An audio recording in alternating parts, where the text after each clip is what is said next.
Hi hello welcome to women collective. నేను మీ journalist విప్లవశ్రీ. BJP ప్రభుత్వం వచ్చిన తర్వాత మన భారతదేశంలో పౌర హక్కులకు, ముఖ్యంగా ఆదివాసీలకు జరుగుతున్నటువంటి దారుణాలని మనం చూస్తూ ఉంటే నిజంగానే చాలా రికార్డు చేయొచ్చు అని అనిపిస్తుంది.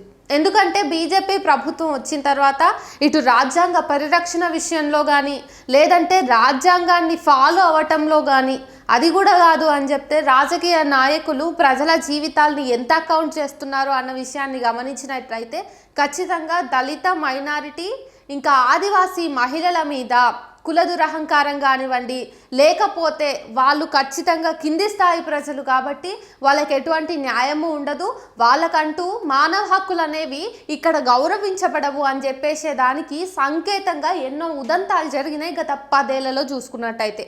అయితే ఈరోజు అట్లాంటి ఒక ఏదైతే దారుణమైన అమానవీయ ఘటన ఉందో అది ఈరోజు న్యూస్ పేపర్లో చదివినప్పుడు నా కళ్ళల్లో నీళ్ళు ఒకటే తక్కువ. అసలు బీజేపీ పాలిత ప్రాంతాలన్నింటినీ మనం ఒకసారి మ్యాప్ ముంగటేసుకొని చూసినట్టయితే ఖచ్చితంగా ఆయా ప్రాంతాల్లో దళిత, ఆదివాసీ, గిరిజన ప్రజల యొక్క మానవ హక్కులు అనేవి ఎంతగా ఉల్లంఘించబడుతున్నాయి, వాళ్ళకి ఎంత దారుణమైన పరిస్థితి నెలకొన్నది అన్నది అర్థం చేసుకోవచ్చు మనం.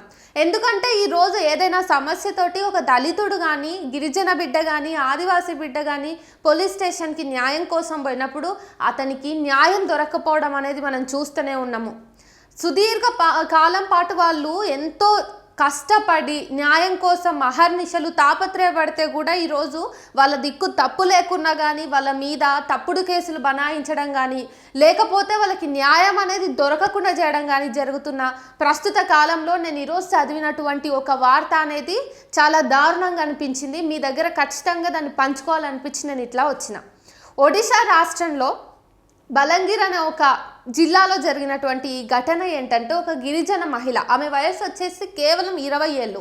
20 ఏళ్ళ గిరిజన మహిళ స్నానం చేయడానికి చెరువు దగ్గరికి వెళ్తున్నప్పుడు ఆమెకి జరిగినటువంటి సంఘటననే ఇప్పుడు ఇది. అయితే ఆమె చెరువు దగ్గరికి పోయి స్నానం చేసి రిటర్న్ వస్తున్నప్పుడు ఒక వ్యక్తి, ఆ వ్యక్తి పేరు అభయ్ భాగ్, ఇతను ఏం చేస్తుండంటే ఆ మహిళను ఛాతి మీద తన్ని కింద వాడేసి ఆ తర్వాత ఆమెని దారుణంగా దూషించి, ముఖ్యంగా ఆమె కులం పేరు చెప్పి బాగా తిట్టి ఆ తర్వాత ఆమెకి అతని మలాన్ని తినిపించే ప్రయత్నం చేసిండు, మొహం మొత్తం పూసిండు. ఏ కాలంలో ఉన్నాం మనం, ఎంత ముంగటుకోతున్నాం మనం అన్నది పరీక్షించుకున్నట్టయితే అసలు ఇట్లాంటి దారుణాలు మన భారతదేశంలో చోటు చేసుకుంటున్నప్పుడు మరి మనం ఎంత ముందరికి పోతే ఏంది? కనీసం ఒక మనిషికి అతనికి ఇవ్వాల్సిన గౌరవం కానివ్వండి, అతనికి ఉన్నటువంటి హక్కులు కానివ్వండి మనం ఇవ్వలేనప్పుడు మనం ఎంత ముందుకు వెళ్తే ఏంటి, మనం ఎంత అభివృద్ధి పథంలో నడిస్తే మాత్రం ఏముంది? అభయ్ అనేటటువంటి వ్యక్తి ఈరోజు 20 ఏళ్ళ గిరిజన మహిళ మీద ఆమె కులాన్ని చెప్తూ అంతగా దూషించి ఆమె మొహానికి మలాన్ని రుద్దే ప్రయత్నం చేసి ఆమెకి మలాన్ని తినిపించే ప్రయత్నం చేస్తున్నాడంటే ఈ విషయాలు కనీసం చెప్పాలంటే కూడా చాలా జుగుప్స కలుగుతున్నది ఈరోజు. మరి ఈ పరిస్థితి ఎందుకు వచ్చింది? మనం చూసుకున్నట్టయితే ఒడిశా రాజకీయాలని, అక్కడ ఉన్నటువంటి ఎవరైతే ముఖ్యమంత్రి ఉన్నారో, అక్కడ ఉన్నటువంటి ఏదైతే ప్రభుత్వం ఉందో అది బీజేపీ ప్రభుత్వం అన్నదైతే మనకి ఈజీగా అర్థమవుతుంది. అక్కడ ఉన్న ముఖ్యమంత్రి పేరు మోహన్ చరణ్ మాజీ.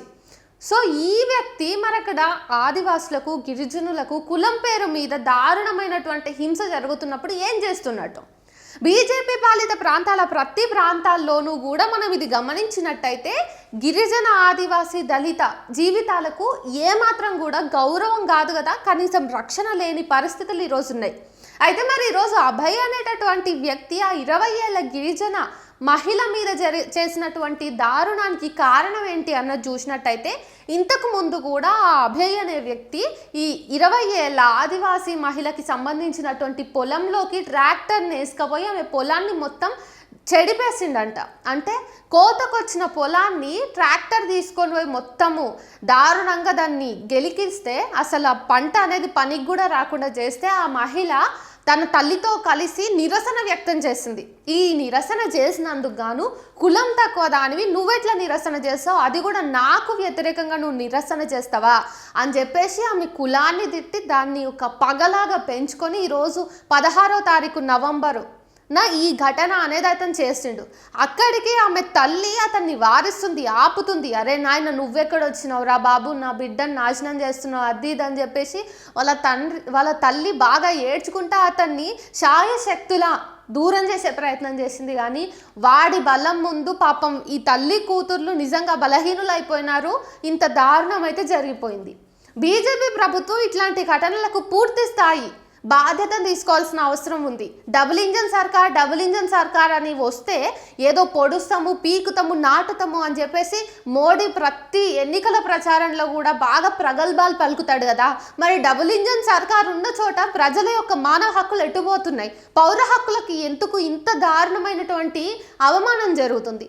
మీరు డబుల్ ఇంజన్ సర్కార్ ఉన్న ప్రతి చోట కూడా అది ఎక్కడైతేనేమి మనుషులు, మరీ ముఖ్యంగా బడుగు బలహీన వర్గాలు తమ హక్కుల కోసము కొట్లాడాల్సి వస్తుంది. అసలు వాళ్ళు ఎంత దారుణంగా కష్టాలు అనుభవిస్తున్నారు. ప్రభుత్వ దురహంకారానికి, కుల దురహంకారానికి, మతాధిపత్యానికి ఇట్లాంటి ఎన్నో రకాలైనటువంటి వివక్షతలను ఎదుర్కొంటున్న పరిస్థితి ఇప్పుడు ప్రజలకి ఉన్నప్పుడు డబుల్ ఇంజన్ సర్కార్ చేస్తున్న పనేంది? మరి నీ సర్కార్ అక్కడ ఉన్నప్పుడు అక్కడ జరిగేటటువంటి ఏవైతే ఇట్లాంటి దుశ్చర్యలు ఉన్నాయో వీటన్నింటినీ నువ్వే కదా ఎదుర్కోవాలి, నువ్వే కదా వీటన్నింటి నుంచి నీ ప్రజల్ని కాపాడుకోవాలి. మరెందుకు బీజేపీ ప్రభుత్వానికి, బీజేపీ పాలిత వర్గాలకు దళిత, గిరిజన, ఆదివాసీ మహిళలు కానివ్వండి, లేకపోతే దళిత, గిరిజన, ఆదివాసీ మనుషుల పట్ల కొంచెం కూడా సహానుభూతి ఎందుకు ఉండట్లేదు? వాళ్ళు కూడా మనుషులే కదా. మానవ హక్కులు అందరికీ ఉన్నప్పుడు అందరినీ సమానంగా చూడాలనే ఒక ఇంగితం అనేది ఎందుకు బీజేపీ నాయకుల్లో ఉండట్లేదు? ఖచ్చితంగా ఇది రాజకీయ పరంగా కూడా చూడాల్సిన అంశం. ఎందుకంటే ప్రశ్నించేవాడు లేకపోతే ఈ బీజేపీ ప్రభుత్వం ఈరోజు రాజ్యాంగాన్ని మిగిల్చదు, దేశం మొత్తాన్ని కూడా వెనక్కి తీసుకుపోయి మనుధర్మం ఏదైతే ఉందో దాన్ని అనుసరించాలని చెప్పేసి మాట్లాడుతుంది. తర్వాత ఈ భారతదేశంలో ఉంటున్నటువంటి బడుగు బలహీన వర్గాల యొక్క జీవితాలను పూర్తి స్థాయి ప్రమాదంలో నెడుతుంది. ఖచ్చితంగా ఈరోజు ఒడిశాలో ఆదివాసీ మహిళకి ఏదైతే దారుణం జరిగిందో దాన్ని ప్రతి ఒక్కరు కూడా ఖండించాల్సిన అవసరం ఉంది. భారతదేశంలో ఇట్లాంటి ఘటనలు మళ్ళీ నమోదవ్వకుండా, మళ్ళీ అసలు జరగకుండా మనం ఈరోజు ఖచ్చితంగా మన గొంతు విప్పాలి, ప్రభుత్వాలను ప్రశ్నించాలి. ఖచ్చితంగా కుల దురహంకారం కానివ్వండి, మతతత్వ ఏదైతే పోకడ ఉందో ఇవన్నింటినీ కూడా మనం ఎదుర్కోవాల్సిన అవసరం ఖచ్చితంగా ఈరోజు కనిపిస్తుంది.